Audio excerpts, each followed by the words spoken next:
Hello guys, so for today's video, in this video guys, i-share ko sa inyo yung one way kung paano kumita dito sa crypto. So sa video na ito, less risk siya dahil magmamayanan tayo ng mga crypto dito. Then, pwede na tayo kumita ng mga crypto kung ano yung available na mining pool ngayon sa crypto. Basically, magmamayan tayo ng crypto dito. Meron tayong need na i-hold na crypto, then kikita tayo ng crypto. And ang nakaganda dito, yung crypto na gagamitin natin to mine another crypto is hindi siya nakalock. So pwede nyo siya i-stop, then pwede nyo i-withdraw yung mga crypto nyo. Wala siyang lock-in days, months. So yun yung one na nakaganda. Ituturo ko yan sa inyo dito sa video na ito. So hindi na natin ito patagalin pa. So let's get started. First of all guys, ito yung tinatawag na CoinEx mining. So sa CoinEx mining, kikita tayo sa pagmamine ng mga crypto na available dito sa CoinEx. Less risk siya. Yung gagamitin natin dito na token is SIT. Then yung kikitain natin dito is another crypto token. Bali para siyang launch pool. But unlike sa launch pool guys, meron kasi dong stable coin. Yun talaga yung risk free siya. But dito, less risk lang siya. Pero malaki yung kikitain natin sa mga available na pool dito sa CoinEx. So basically, what is CoinEx mining? CoinEx mining allows you to deposit a specific crypto, which is yung SIT token. Then, you can earn rewards ng other crypto. So, hindi siya nakalock yung crypto nyo. Yun yung sinasabi ko sa inyo kanina. Pwede nyo i-withdraw yan anytime. Yung CoinEx mining guys, no, para makasali dito, of course, need nyo ng CoinEx account. Nasa description yung link natin. Register kayo dyan. I-verify nyo yung account nyo para makapag CoinEx mining kayo.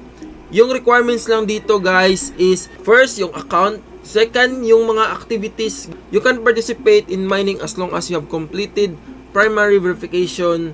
Then, your account has not been flagged as high risk by the platform. When the event status is displayed as early deposit, users can deposit supported assets in advance. When mining begins, the deposit assets will start generating rewards. Yung mga token na i-release sa mining pool ng CoinEx, if meron yung early deposit guys, no, pwede kayong mag-advance deposit doon na in case mag-start yung mining pool na yon, mag-start agad yung account nyo mag-mine ng mga crypto tokens. So if in progress naman, basically yung mining pool na yon is nag-start na.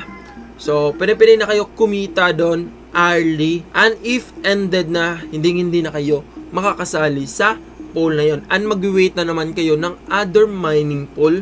So if meron yung new pool dyan sa CoinEx, salihan nyo na agad dahil sobrang ganda ng feature na ito. Para makapag mining pool, punta lang kayo dito sa promotion, then CoinEx mining. So madadirect na kayo dito sa interface na ito. Dito nyo makikita yung mga mining pools guys, no. So last few days ago, sadly nahuli tayo. Merong FB na token or yung fractal Bitcoin is a Bitcoin scaling solution. Meron silang pool dito last few days ago. So sayang hindi tayo nakasali. Malaki pa naman yung reward. But at least na-share ko sa inyo to in the upcoming mining pool na magaganap dito sa CoinEx, and ready na kayo makapag-start dito.